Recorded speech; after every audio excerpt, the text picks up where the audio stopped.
ओम श्री गणेशाय नमः। जय श्री मंदारायण, जय आदिशक्ति माता। दोस्तों, आज हम एक ऐसी कथा का श्रवण करेंगे जिसमें इंसान की किस्मत उसके जन्म से पहले ही तय हो जाती है। हमारी जिंदगी उसी नियति राह पर चलती है जिसे शायद ऊपर वाले ने पहले से लिखा है। तो दोस्तों, आइए कथा को श्रवण करते हैं। हमारे ग्रंथों में भी यह बात कही गई है कि हर घटना हमारे निर्धारित समय पर ही घटती है और हम चाह कर भी उसे बदल नहीं सकते। लेकिन अगर सब कुछ पहले से निश्चित है तो फिर हमारे कर्मों का ही क्या अहमियत रह जाती है। क्या मेहनत करना बेईमानी है या फिर किस्मत और कर्म दोनों एक दूसरे के पूरक हैं। जब हम असफल होते हैं तो हम अपनी किस्मत को दोष देते हैं, लेकिन जब सफलता मिलती है तो उसे अपनी मेहनत का नतीजा मानते हैं। यही दोहरापन हमें भाग्य और कर्म के असली रिश्ते को समझने से रोकता है।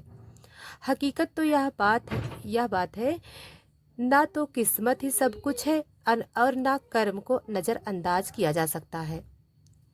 यह वीडियो हमें समझाएगा कि केवल भाग्य के भरोसे बैठना सही नहीं है। यह मान लेना भी गलत है कि सिर्फ कर्म से सब कुछ संभव है। तो चलिए इस कहानी में हमारे साथ जानिए कि किस्मत और कर्म के बीच संतुलन कैसा बनाया जाए।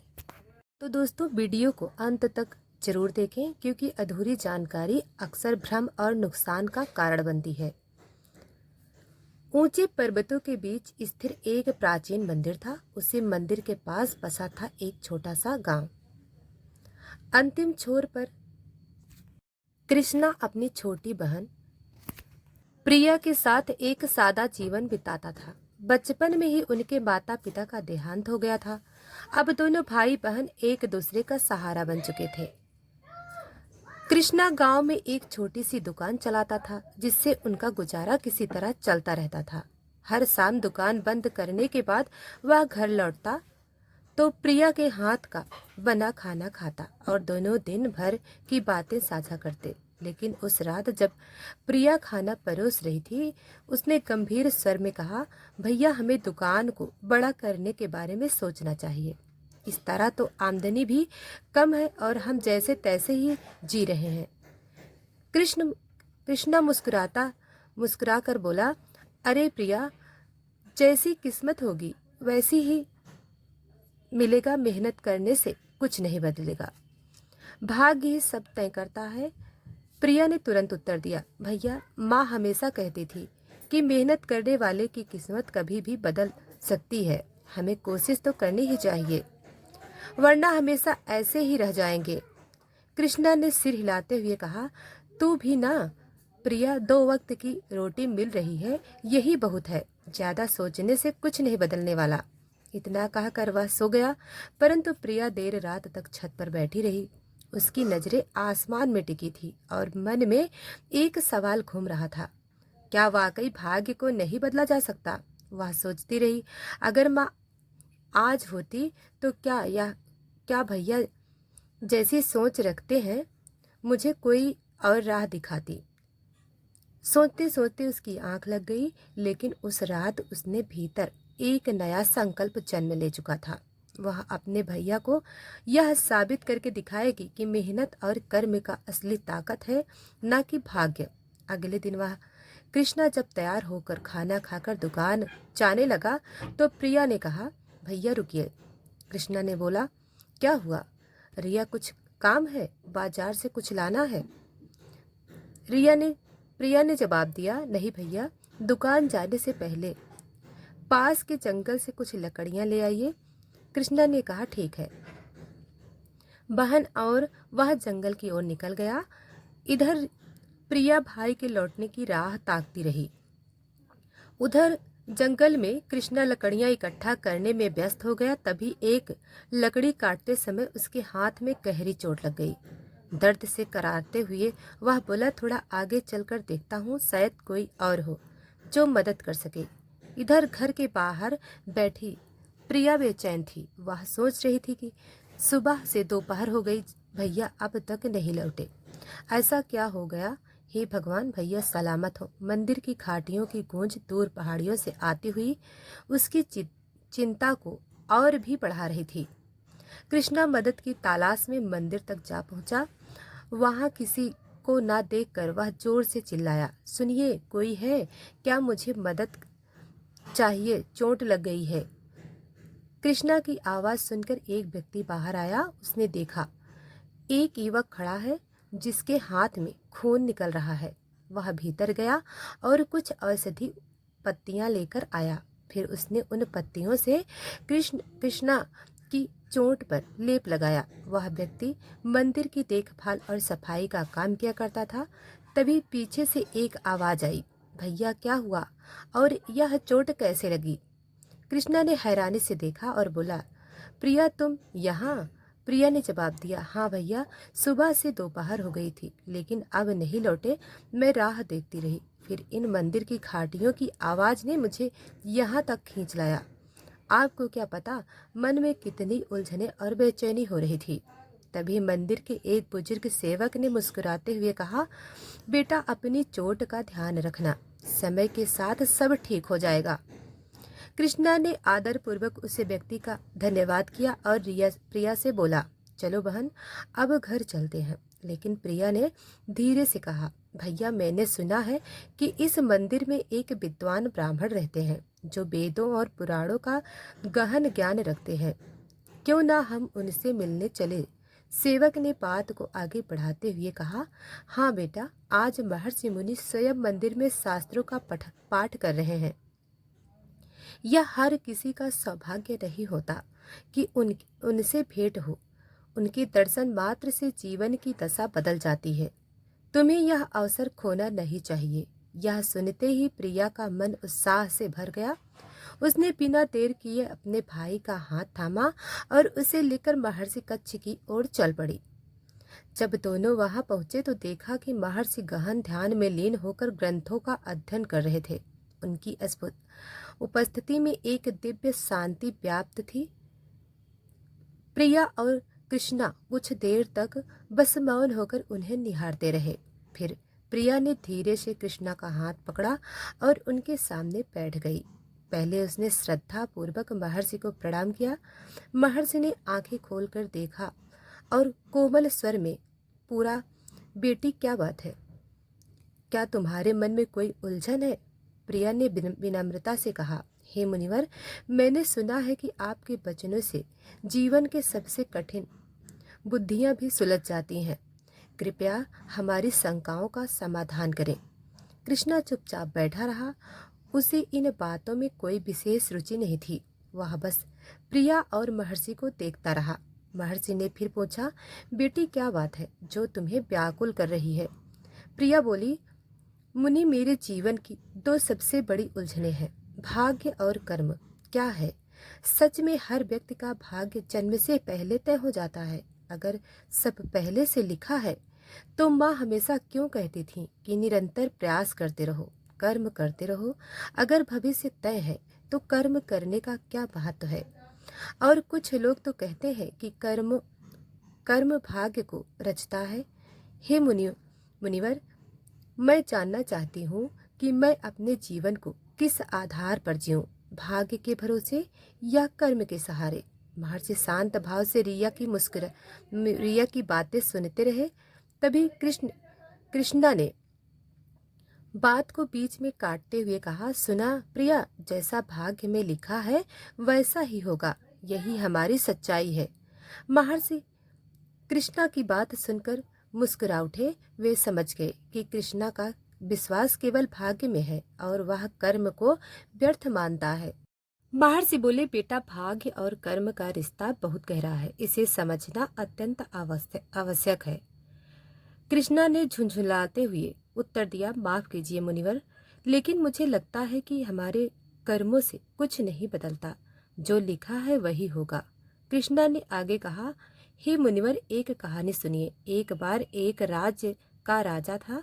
उसे उसके राजगुरु ने बताया कि उसकी आयु केवल 45 वर्ष तक ही है। यह सुनकर वह भयभीत हो गया और खुद को महल के भीतर बंद कर लिया। उसने सोचा, यदि कहीं जाएगा ही नहीं तो किसी अनहोनी से बचा रह सकेगा। समय बीतता गया। अंततः वह दिन भर आया जब वह 45 वर्ष का हुआ, लेकिन उसी दिन महल की एक दीवार गिर गई और वह उसके नीचे दबकर मर गया। मुनिवर, वो तो एक राजा था, फिर भी अपनी किस्मत से नहीं बच पाया, तो हम जैसे साधारण लोग क्या कर सकते हैं? कृष्णा की बात सुनकर महर्षि जोर से हंस पड़े और उनकी हंसी सुनकर प्रिया और कृष्णा दोनों हैरान रह गए। महर्षि बोले, बेटा, या तो तुमने कहानी अधूरी सुनी है, या फिर जिसने तुम्हें सुनाई है वह स्वयं अधूरी जानकारी रखता है। कृष्णा अब उलझन में था। उसके चेहरे पर भ्रम और साफ झलक रहा था।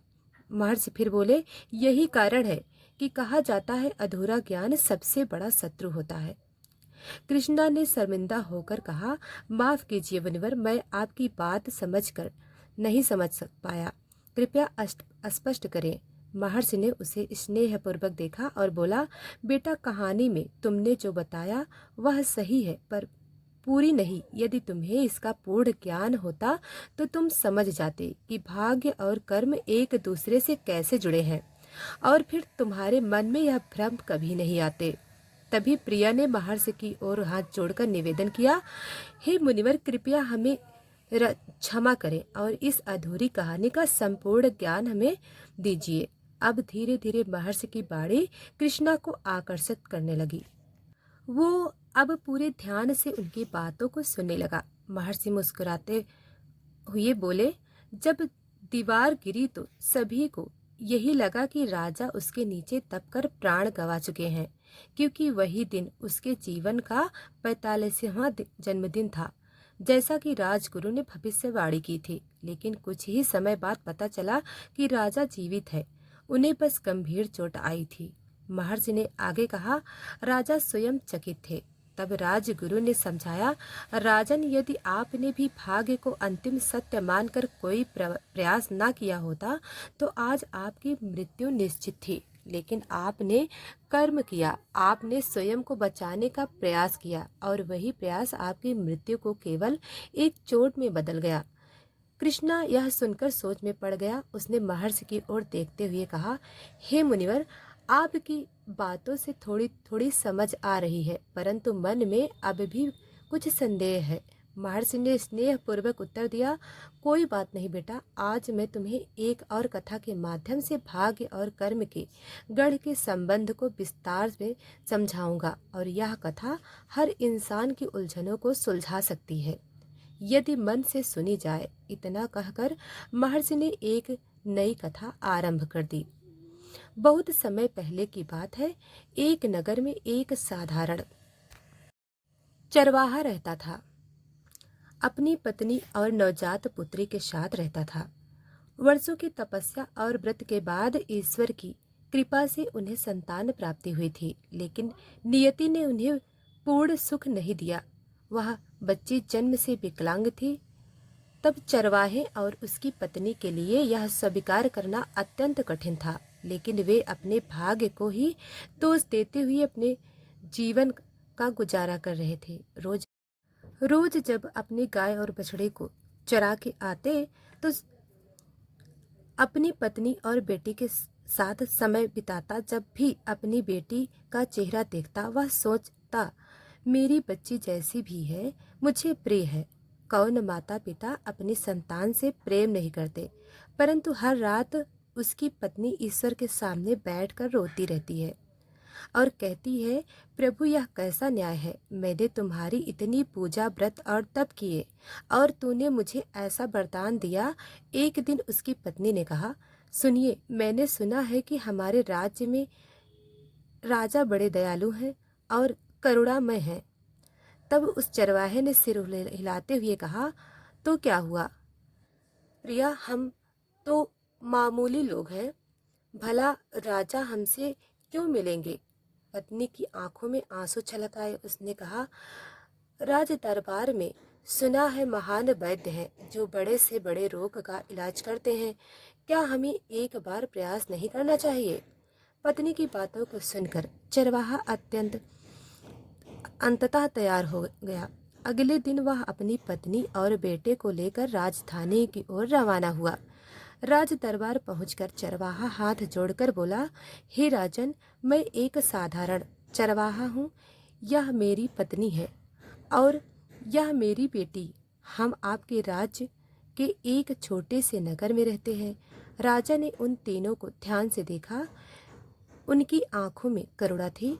उन्होंने कहा, हे चरवाहे, बताओ तुम्हारे जीवन में कौन सी ऐसी पीड़ा है जिसके लिए तुम्हें इतना कष्ट उठाकर यहाँ आना पड़ा।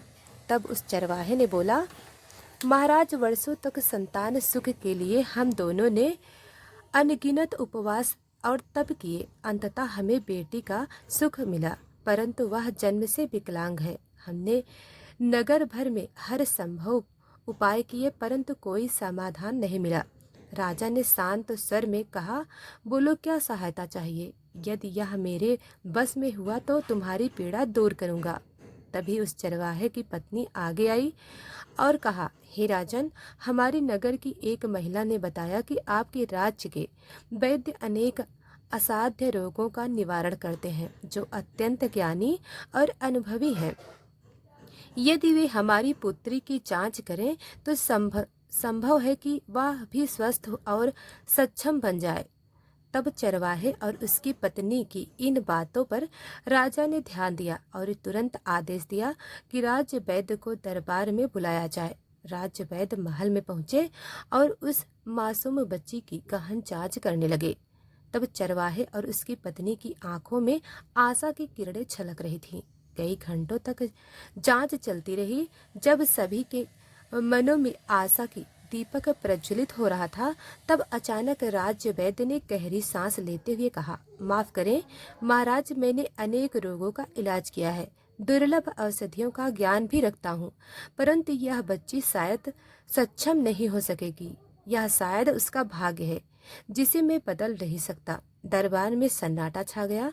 चरवाहा रो पड़ा और कहने लगा, हे दयालु राजन, क्या मेरी पुत्री के लिए कोई मार्ग शेष नहीं है? राजा ने गंभीर स्वर में उत्तर दिया, एक उपाय शेष है। वह है हमारे राजगुरु, जो भाग्य रेखा के ज्ञाता हैं। राजगुरु को बुलवाया गया। वे बच्ची के पास पहुंचे और मौन भाव से उसका निरीक्षण करने लगे। समय धीरे धीरे बीतता गया। सूरज ढलने लगा। सभी की आंखें राजगुरु की ओर टिकी थीं। अचानक बिना कुछ बोले वे उठे और कक्ष से बाहर चले गए। तब चरवाहे की पत्नी दौड़ती हुई उनके पीछे गई और उनके चरणों में गिर पड़ी। हे गुरुदेव, बिना कुछ कहे मत जाइए, आप तो ज्ञानी हैं। क्या मेरी बच्ची का भाग्य नहीं बदल सकता? राजगुरु ने कठिनाई से स्वयं को संभाला और बोले, बेटी, मुझे क्षमा करो। यह पहली बार है जब मुझे यह कहना पड़ रहा है। इस बच्ची की भाग्य रेखा में यह लिखा है। मैं ज्ञानी हूँ पर ईश्वर नहीं। रात्रि हो चुकी है। राजा ने बछुआरे और उसके परिवार को महल में रुकने का आदेश दिया। अगली सुबह अपने नगर लौट चले। जंगलों से होकर घर पहुंचते समय उसके मन में एक चिंता थी, हमारी संतान का भविष्य क्या होगा जब हम ना होंगे। हम पहुंचने पर बिना कुछ खाए भगवान के सामने दीप जलाकर दोनों मौन बैठे थे। उनकी आंखों से आंसू बहते बहुत कुछ कह रहे थे। बच्ची के रोने पर माँ ने उसे दूध पिलाकर सुला दिया, परंतु चरवाहा ठाकुर भगवान के सामने प्रार्थना करता रहा। आंखें मूंदते ही उसे दिव्य स्वप्न आया।